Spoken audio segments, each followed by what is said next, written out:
Welcome in. If you've ever felt that writing a journal article review is basically just writing a long summary, then you are in exactly the right place. We're about to make a huge leap forward together. Our goal today is to shift you from being a passive reader into a really active critical thinker. Think of this as your personal guide. We're going to unlock the skills you need to write reviews that don't just get a good grade, but actually command respect. So, let's get started. All right, let's tackle the biggest misconception right out of the gate. When you're asked to review an article, is your job just to, report back on what the author said? The short answer is a hard no. And really understanding why that's the case is the very first step to writing a review that truly stands out from the pile.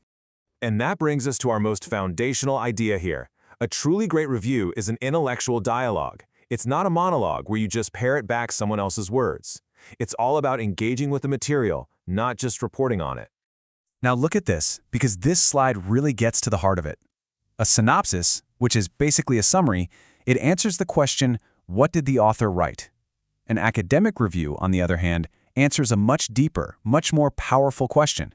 How convincing was the author's argument? You see that? That little shift in focus from what to how convincing, well, that changes everything. So to make that shift, you're going to need a new skill in your toolkit. We call it analytical reading. And this isn't about passively letting the words wash over you. No, this is an active process. It's like you're a surgeon, carefully dissecting the argument. You're not just reading the lines on the page, you're reading between the lines, always asking how the argument is built and why the author made the choices they did. Okay, so you've got that active, analytical mindset now. Great. Your first mission, should you choose to accept it, is to find the intellectual core of the article. And I'm not just talking about the topic. I mean the central argument, the one big thing the author is trying to prove. I just love this idea of the thesis as intellectual gravity. It's such a perfect metaphor. It's the central force, right?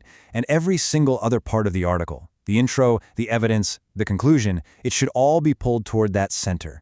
If you find a section of the article that seems to be floating off on its own, disconnected from that gravity, well, you've just found a potential point for your critique. So how do you actually find this thing? Well, sometimes you get lucky. The author will just come right out and say it. But a lot of the time, you have to put on your detective hat. You've got to look for clues, notice where the author is putting the most emphasis, and piece together the main point from the overall arc of the argument. And once you've found that thesis, bam, it becomes your single most powerful tool for evaluation. You can hold up every part of the paper against it and ask these questions. Is this section actually doing work to support the thesis? Is this evidence relevant? It becomes your benchmark for judging the entire article's coherence and strength. So the main takeaway here, find the thesis first, always. Okay, we've got the thesis in hand. Let's build on that. The next move is to deconstruct what you might call the intellectual skeleton of the article. We're looking at the logic, the structure that holds the whole thing together. You'll find that a really strong, well-put-together article almost always follows a logical path like this. It starts by introducing a problem or a question, then it builds its case piece by piece, backs it up with solid evidence, and finally lands on a conclusion that makes perfect sense based on everything that came before. Your job is to trace that path.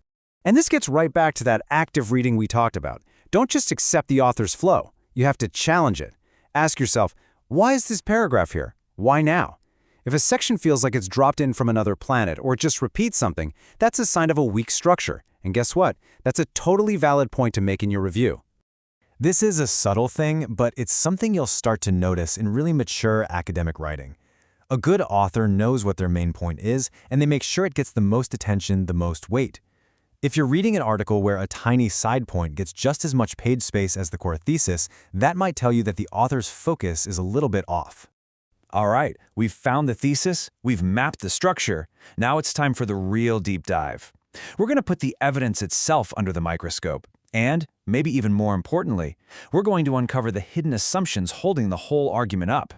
So when you come across statistics or interview quotes or any kind of data, your first instinct should not be to just accept it. Be a little skeptical. Ask yourself, where did this data even come from? Is it possible it's biased?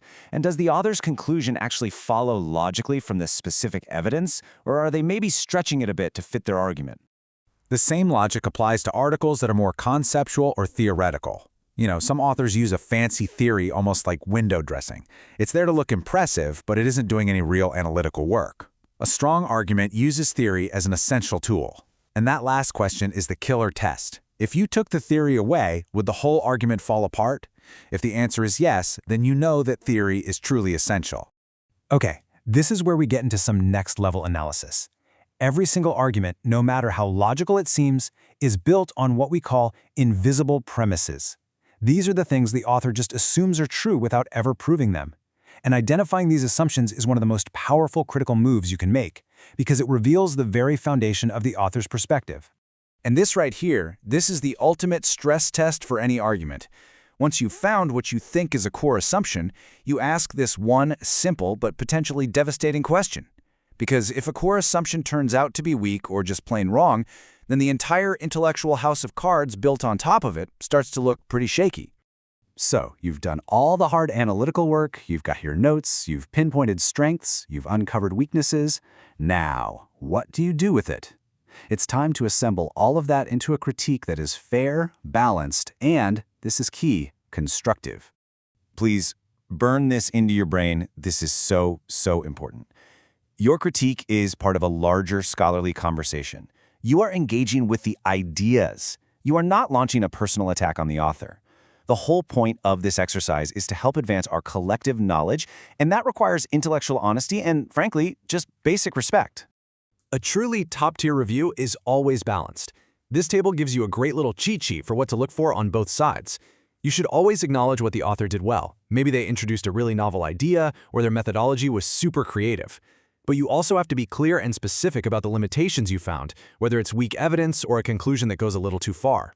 And this really is the big payoff.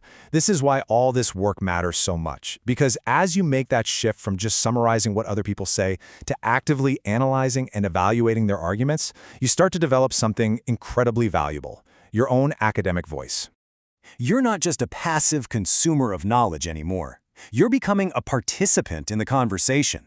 By offering a reasoned, evidence-based critique, you are taking your place in the scholarly community. You're contributing to the ongoing dialogue that moves ideas forward. So, there you have it. You've got the mindset, and you've got the toolkit to go way beyond simple summary and into the realm of true, thoughtful critique. You're ready to engage with ideas on a much deeper level. So the only question left is, what article are you going to analyze first? The academic conversation is out there, and it's waiting to hear what you have to say.